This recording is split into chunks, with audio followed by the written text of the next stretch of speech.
Nah, jadi banyak ulama besar itu nggak nyantren. Nyantren itu ya itu kan adalah budaya di Indonesia saja gitu loh. Tapi di luar negeri itu baru memulai meniru yang ada di Indonesia. Tapi yang sebenarnya banyak ulama itu ya cuma wirawiri saja kepada ulama dan sebagainya, sama seperti yang dilakukan oleh penanya ini. Nah, tapi niatnya dan keprihatinannya serta menggunakan kesempatannya itu luar biasa. Ini yang kita harapkan. Ingin mendapatkan informasi eksklusif seputar kegiatan dakwah, jadwal streaming, dan manfaat ilmu dari guru kita Al-Habib Hasan bin Ismail Al-Muhdar? Mari bergabung di grup WhatsApp Ahbabul Mustafa. Segera hubungi admin kami.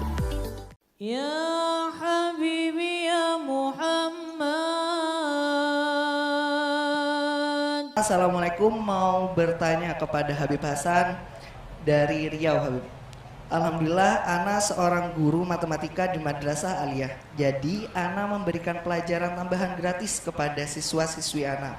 Di setiap setengah jam sebelum pembelajaran selesai, Ana selalu mengajarkan bab fikih dari guru-guru Ana, seorang habaib murid Habib Zain bin Smith, kepada mereka karena Ana sudah pernah mendapatkan ijazah dari beliau dan mendapatkan izin untuk mengajarkan isi kitabnya.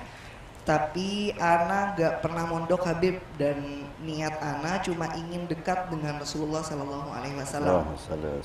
Karena Ana sering dengar bahwasanya wasilah yang paling utama mendekatkan kita kepada Nabi adalah dengan dakwah, dan Ana mau mengambil bagian itu. Apakah yang Ana lakukan itu benar, Habib?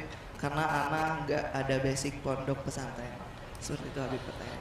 Alhamdulillah, untuk membuka pertanyaan pertama di edisi spesial ini, wa ma mithli an ataqaddam ala Habibana Sagaf, maka saya minta dengan hormat untuk beliau menjawab pertanyaan pertama ini dari akhina dari Riau. Dan tadi disebutkan guru mulia Al-Habib Zain bin Smith dan Al-Habib Sagaf mondok di sana, maka banyak hal yang membuat beliau, kita mohon untuk menjawab pertanyaan dan membuka.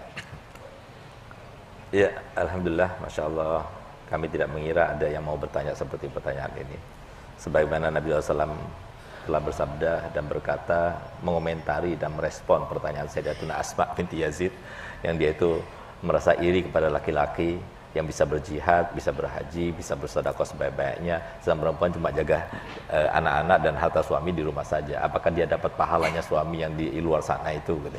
Nah, sehingga Nabi SAW mengatakan kepada Syekh Abu Bakar Siddiq, Syekh Abu Bakar, kamu lihat ada pertanyaan yang lebih baik daripada pertanyaan ini? Maka Syekh Abu Bakar Siddiq menjawab, mengira saja tidak, ya Rasulullah. Nah, jadi saya juga katakan pada pertanyaan ini, luar biasa penanya ini. Jadi apa yang dilakukan oleh beliau ini sangat mulia. Nah, jadi benar ada sebuah kesalahan di dalam berdakwah, yaitu ketika kita itu berdakwah dengan suatu hal yang kita tidak mumpuni di dalamnya, dan itu yang dinamakan sebagai ulama-ulama yang bisa membawa fitnah gitu loh. Nah, oleh karena itu maka di sini fikih itu cenderungnya itu tidak begitu luas ya. Jadi seperti misalnya kalau kita itu mau belajar masalah sholat, ya mungkin 1 jam saja itu kita sudah menguasai, ya asalkan kita tahu dengan syarat-syaratnya, rukun-rukunnya, ibarat-ibaratnya sudah paham betul, dan kita sudah praktekannya, kita mendengar langsung dan kita melihat langsung prakteknya itu, maka sudah cukup itu sebagai dia itu mengetahui, berarti dia itu masuk faqih dalam sholat. Ya, sehingga kalau dia itu mau mengajarkan lagi kepada orang lain di dalam perihal sholat, itu tidak mengapa walaupun dia itu sebagai seorang ahli matematika dan nggak ada basic, karena sekarang sudah mulai ada basic, karena dia belajar berarti sudah ada basic ya gitu loh. Jadi nggak harus nyantren. Nah, jadi banyak ulama besar itu nggak nyantren itu ya itu kan adalah budaya di Indonesia saja gitu loh. Tapi di luar negeri itu baru memulai meniru yang ada di Indonesia. Tapi yang sebenarnya banyak ulama itu ya cuma wirawiri saja kepada ulama dan sebagainya, sama seperti yang dilakukan oleh penanya ini. Nah, tapi niatnya dan keprihatinannya serta menggunakan kesempatannya itu luar biasa. Ini yang kita harapkan. Jadi tidak ada seorang pun di antara kita, kata Nabi Muhammad SAW, kecuali sudah diberikan anugerah oleh Allah Ta'ala yang persis, yang sama. Jangan kita katakan, wah ulama enak ya, banyak kelebihannya bisa mendekatkan diri kepada Allah Ta'ala.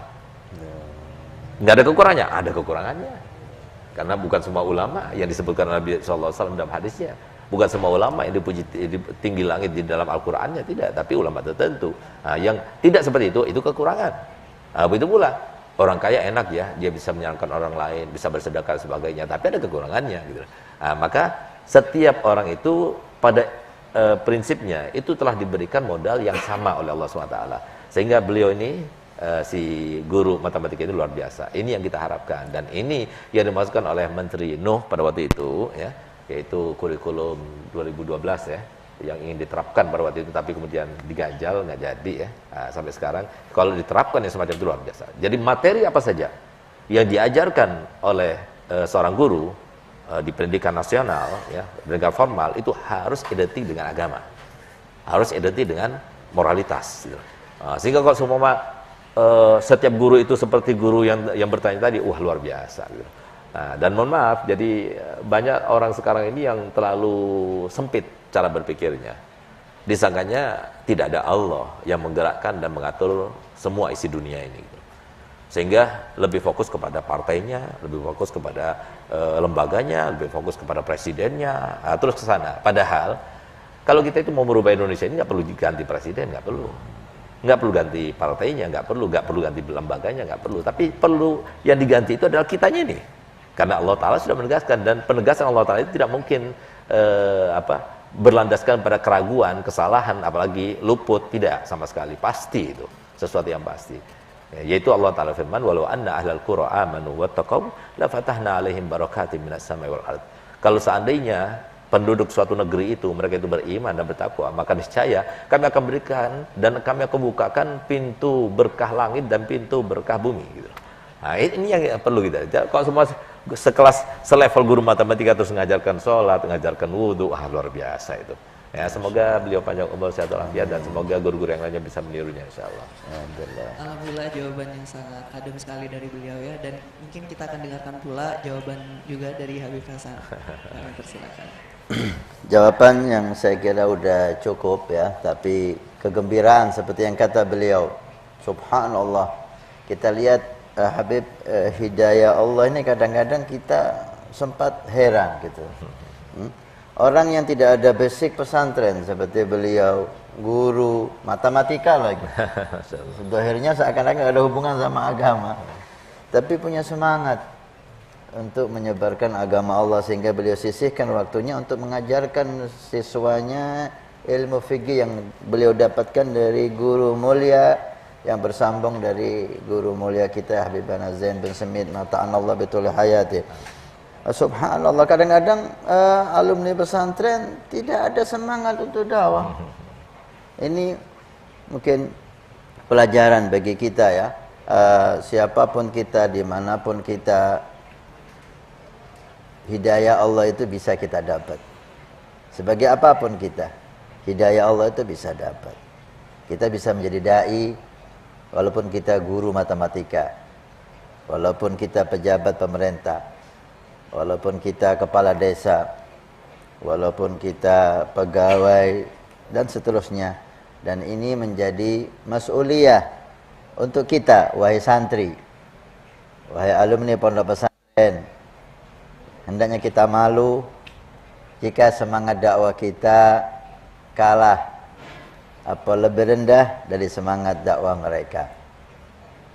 Hendaknya ini sebagai pecut bagi kita ya, bagi saya terutama, untuk mengamalkan ilmu kita dan mengajarkan ilmu kita.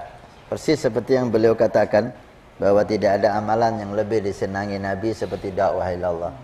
Ma yufarrigal nabi mithlu ta'allumil ilmi wa ta'limih, kata Habib Ali Habsyi. Tidak ada yang lebih menggembirakan Nabi SAW seperti mengajar dan belajar ilmu, berdakwah ilallah. Innama bu'itsu da'iyan. Kami diutus sebagai da'i, kata Nabi. Sebagai da'i. Walaupun hadis ini ada kalam dalam ulama hadis tentang kesahihan dan seterusnya, tapi maknanya sangat benar sekali. Mudah-mudahan dari pertanyaan ini ada motivasi dan semangat untuk saya dan untuk Anda para santri, Anda para alumni, untuk lebih lagi memberikan manfaat dan berdakwah sebisa mungkin.